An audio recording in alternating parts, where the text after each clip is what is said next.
Young Adult Podcast. Welcome to Cornerstone Youth and Young Adults Podcast 174. Pastor Lucas here.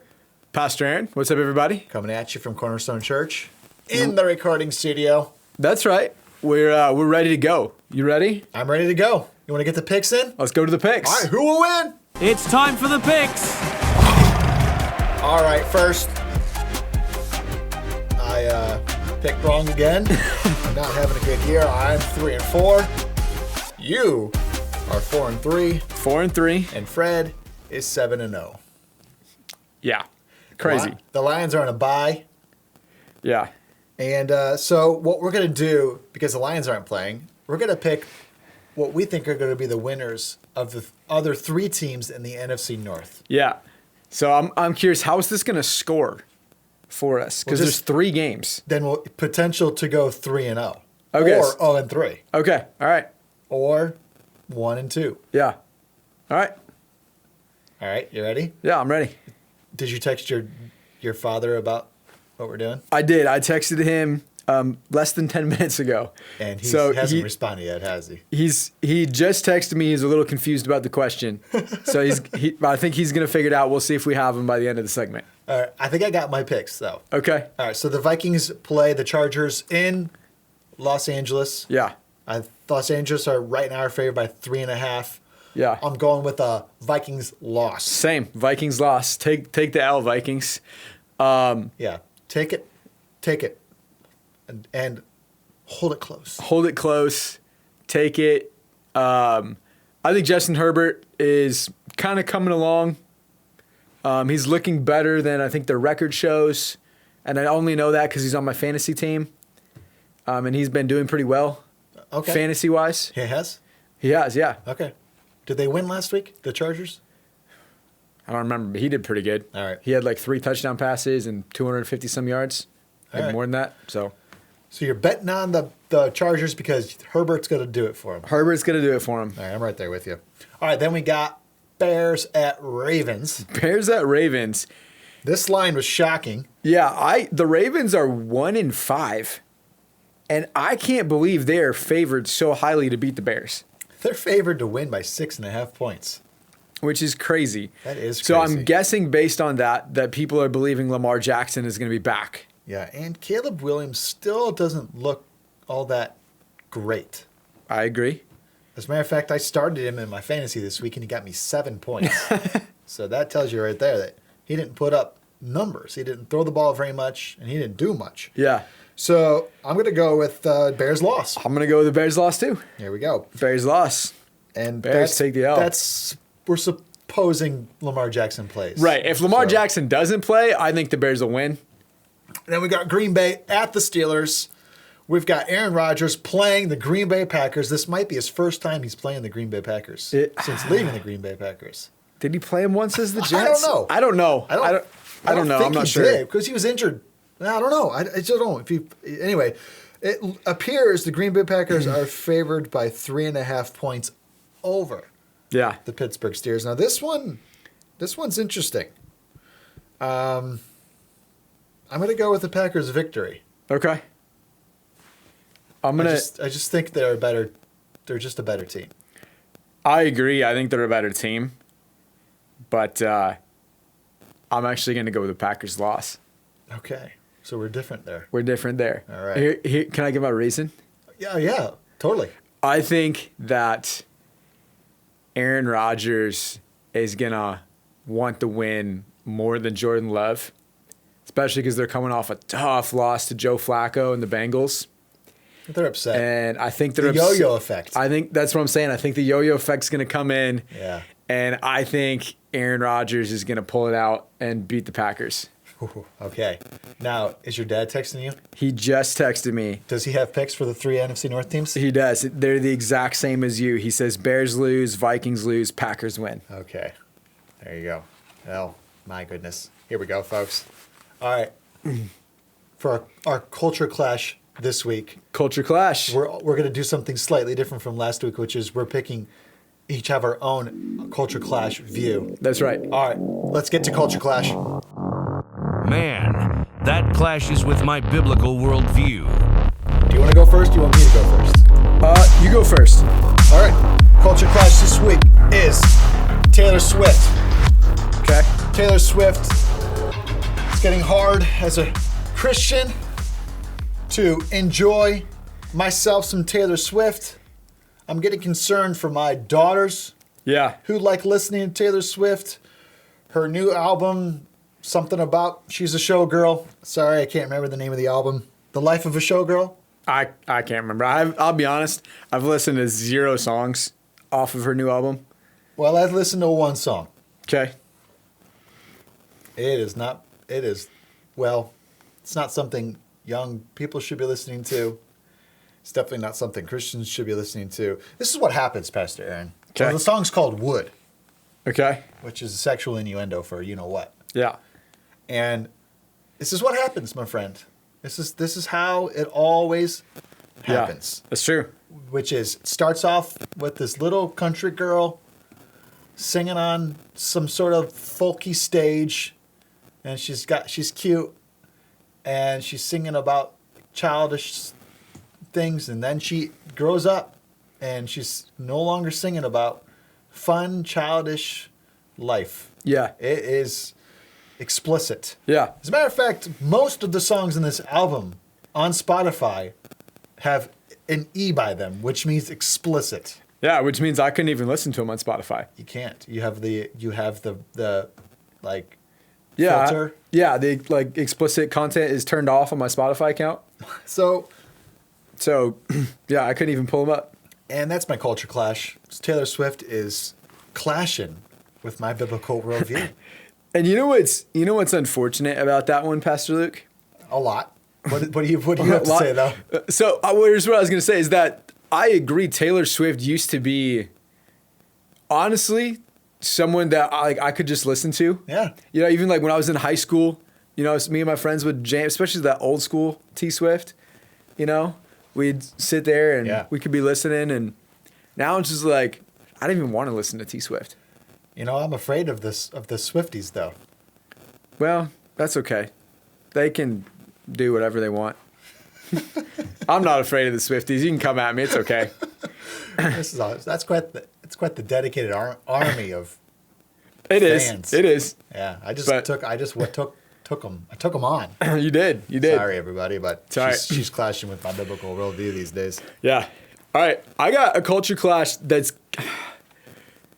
I debated about bringing this up because it's a little bit different than I think what our initial vision for culture clash is going to be all about. Oh well, you're already diverting. Vision. I know, and we're only 2 segments in. But reel you back in. What you got? I thought this was interesting, and it is definitely clashing with culture, but kind of in a good way. All right. Talk to me. So I read this article this morning that in the past 5 years and a huge jump in the past, I think it was 1.5 years, of Gen Z and church attendance. Ooh, I've seen this. And witnessed it. I've read it. I've seen it. Let's go. That there has been this for a long time. That the number one age group of people in the church with consistent church attendance is older people. Sure. And all of a sudden, in the past 5 years, there's been a huge jump, and they've seen it spike in the last year. That Gen Z and this article that I read called them Zoomers. I'm not sure why. I think they're like the generation that's kind of like me. Like, we're not quite millennials and we're not quite Gen Z. Yeah, you're a Zoomer, huh? Apparently. I didn't even know that was a term, but that's what it's read in the article. Okay. That they are the highest in church attendance right now, like out of all the generations. Wow. On a monthly basis, I have, here it is. It's from Barna Research. So Gen Z, this is on an average of how many times a month they go. 1.9. Millennials is 1.8. Gen X, 1.6. Boomers, 1.4. Elders, 1.4. So wow. So Gen Z is topping them all. Gen Z is topping with. Do you know what is the age of Gen Z right now? It's most people, I'd say it's probably like my age, like late 20s to late teens right now. Okay, so maybe like 16 to 29 or Yeah. like 17 to 28. Yeah, Something like kind of that. somewhere right in there. Depending on when, there's like every website has a little bit different definition of it, but that's kind of the general consensus that I would say. And I thought that was interesting, and I wanted to bring it up in Culture Clash because I think that we're seeing, this is why I wanted to bring it up. I almost didn't, but we're seeing that Gen Z is realizing there is so many things in the news, on social media, things that are clashing with a biblical worldview, and they're getting sick of it. And they're saying, our world is falling apart. Let me go back to something that is solid, A firm foundation. and they're coming back to church, and ultimately they're coming back to God. Yeah. Which I thought was pretty awesome. I'm witnessing a lot of these people bringing their families to church too. Yeah. Oh yeah. I thought it was cool because I could see it in our church. You know, I could see all of a sudden where there's people that are my age that I went to high school with, or even in youth group when I was in youth ministry and Ignited, and then I haven't seen them. I went off to college or when I got a job, and I haven't seen them in 6, 7, 8 years. 6, 7. You said it, not me. I was seeing if you're gonna catch it. And then all of a sudden they're back in church, and not only they're back, but they're married, they're bringing their wife, they're bringing their kids, they're bringing their husbands, and these young families coming in, and I think it's awesome. So there you go. That is a culture clash, but in the right way. Ah, nice. Yeah. So All right. there we have it. You ready for Bible talk? I'm ready. Let's do it. Let's do some Bible talk. I love me some Bible talk. 5 myths about Halloween. Separating superstition from history. You see that right there? I see it. I've got 3 myths with the actual truth. Yep. You've got 2 myths 2 myths. with the actual truth. That's right. What we want to do now is take on the biggest monster we've ever taken on before in the history of the Youth and Young Adults podcast here at Cornerstone Church, and that's the controversy of Halloween and Christianity. That's right. Wow. All right, what we want to do with the remaining time that we have in the podcast is not spend our time giving opinions or telling people what to do. Yep. What we actually want to do is talk about truth. Yeah. The truth. Yep. The truth is really nice. Sure is. And it has a way of helping people, I think. So what we want to do is simply read off to you the myth with the truth. Then you can decide what you want to do with Halloween. All right? Just make a decision. Whatever you want to do. Honestly, Pastor Aaron, I'm not the megaphone for either side. Yeah. I'm not. Yep. Just I 'cause don't think I'm either. Like, I'm really not. I'm not the megaphone for go on out there, just celebrate Halloween. Just celebrate Halloween. I'm not the megaphone for that, but I'm also not the megaphone for avoid Halloween. Yeah. Avoid it. Don't celebrate Halloween. I'm not the megaphone for either. So we're just gonna read it. yep. Then you decide what you want to do. So these are 5 myths about Halloween. Here we go. Myth number. I was really scared that was going to light on fire. I think I'm just gonna flip them after All we're right. done with them. All right. Myth number 1, which is trick-or-treating started with pagan druids demanding offerings and threatening curses. Apparently that's, the people believe that, but that's not true. What happened then? What's going on here? What is up with trick-or-treating? So let me read this to you. The familiar custom of trick-or-treating is a far cry from anything pagan. It most likely developed from Christian practices in medieval Europe known as souling and guising. During souling, the poor, often children, would go door to door or on or around All Souls Day, November 2nd, offering prayers for the deceased in exchange for small cakes or food. The exchange was seen as a work of charity, not a demand or curse. In Scotland and Ireland, guising involved children dressing up, carrying lanterns, and performing songs or jokes for treats.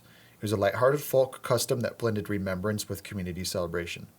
These traditions crossed the Atlantic with Irish and Scottish immigrants and eventually evolved into the American Halloween custom we know today, an evening of fun, not a revival of Druidic practices. There's number one. That was good. That's good. I want to try to get better. I want to go better. Maybe I'll crumple it up and just throw it at the camera. Yeah, well, I got to watch you do it twice, so that's what I'm going to do now. Okay. All right. All right. The first myth that I got here is Samhain was a Celtic god of the dead, and Halloween secretly celebrates this demon. It's quite a myth. It's quite a statement. That is quite the statement. I've never heard of this man named Samhain. Neither have I. But the other part of it sounds good. Like I've heard that before. I've heard that before. All right. This claim is completely false, as the word Samhain simply means summer's end. In Old Irish, it referred to the changing of seasons and not a god or a demon. The idea of Samhain as a pagan deity began with bad 18th and 17th century scholarship, who speculated about a Celtic god named Samhain. No such figure appears in genuine Celtic mythology. Later writers repeated the error, and some Christian tracts picked it up uncritically. But there is no historical supports to the existence of a Lord of the Dead named Samhain. At most, there's a minor folklore character connected to the seasonal change, not evil or demonic worship. Even the actual Celtic Samhain festival was about marking the year's end and harvest, not veneering to spirits or practicing witchcraft. Okay.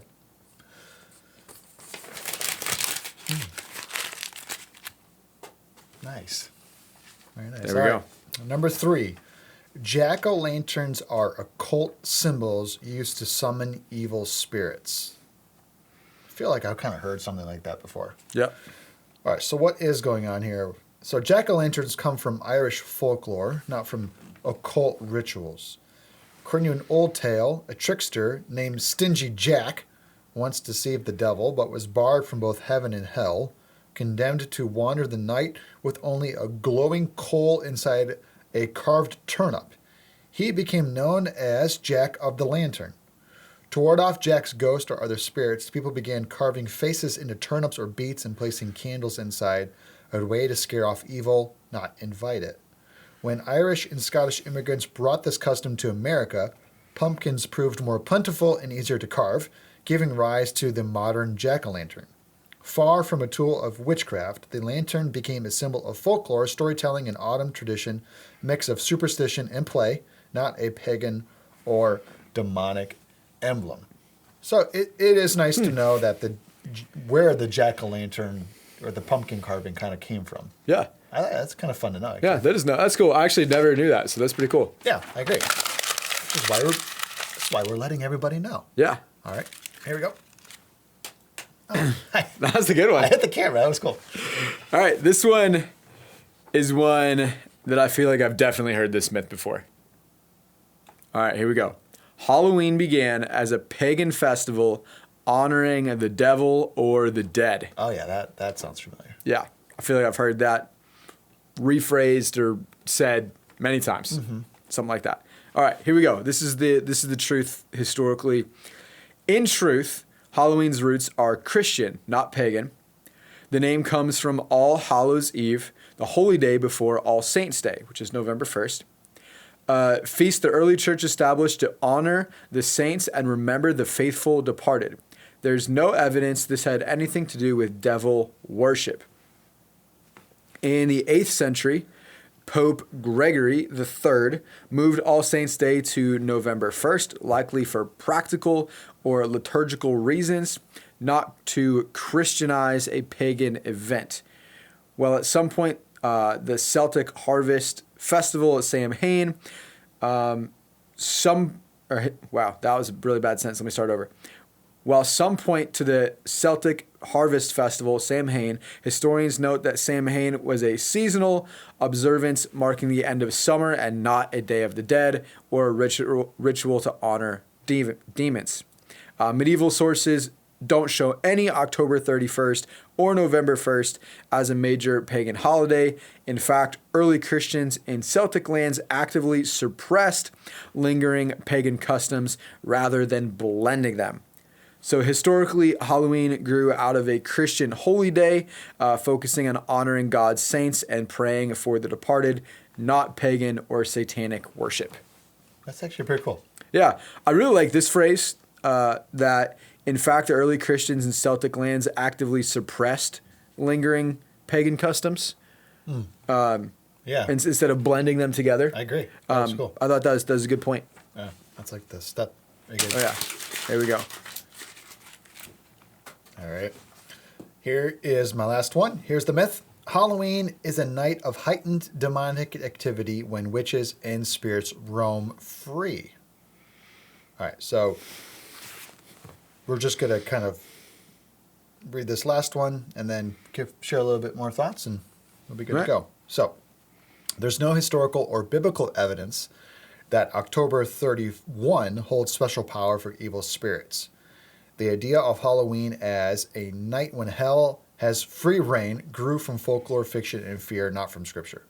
While Halloween imagery includes ghosts and witches, those symbols come from storytelling traditions and popular culture. In older Christian Europe, there were folk beliefs about souls in purgatory appearing near All Souls Day, but these were legends, not doctrine.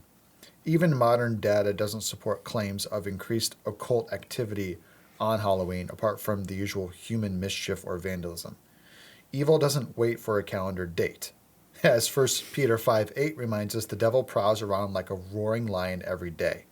So the darkness people fear on Halloween is mostly symbolic, and how we treat the day reflects our intent, not some unseen curse. For most, it's simply a celebration of costumes, community, and candy, not of demons. Okay, I do agree with that. For most, Yeah. it is simply a celebration of costumes, community, and candy. Yeah. But there is another small portion of people. I don't even know if the right word is small. Maybe it is large. There is a portion of people Yeah. that take advantage of this day. It's their day to worship Satan, do their incantations, call up the dead, maybe spread curses over neighborhoods, try to somehow meditate and get something from the, I don't know, from the universe, so to speak. Yeah. They will use this day as their day. It's their heightened holiday of satanic worship. No doubt about it. That happens on October 31st. Yeah. But I think the majority of people, it's just costumes, candy, and community. Yeah. Really, it is. Yeah. And so, how then, after hearing some of these facts, I wonder if it changes some of your guys' thoughts. I wonder if it helps a little bit. Yeah, it definitely, helps me, because this was actually something me and my wife were just talking about last week, 2 weeks ago. Obviously, we have a 1-year-old daughter, so it's not like she's gonna be doing too much trick or treating at 1 year old.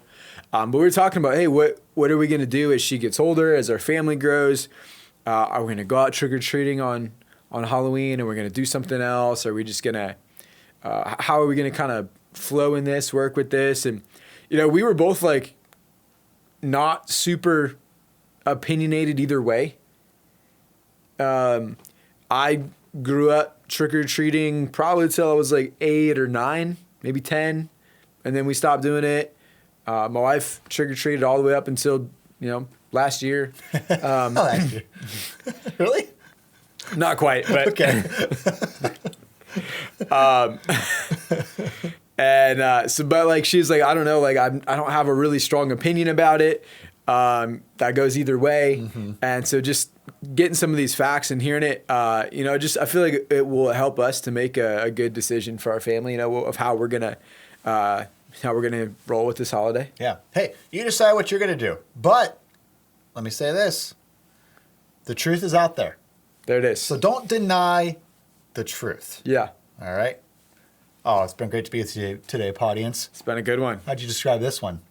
This one, I don't know. This one was fun. Bag of candy? Big bowl of candy.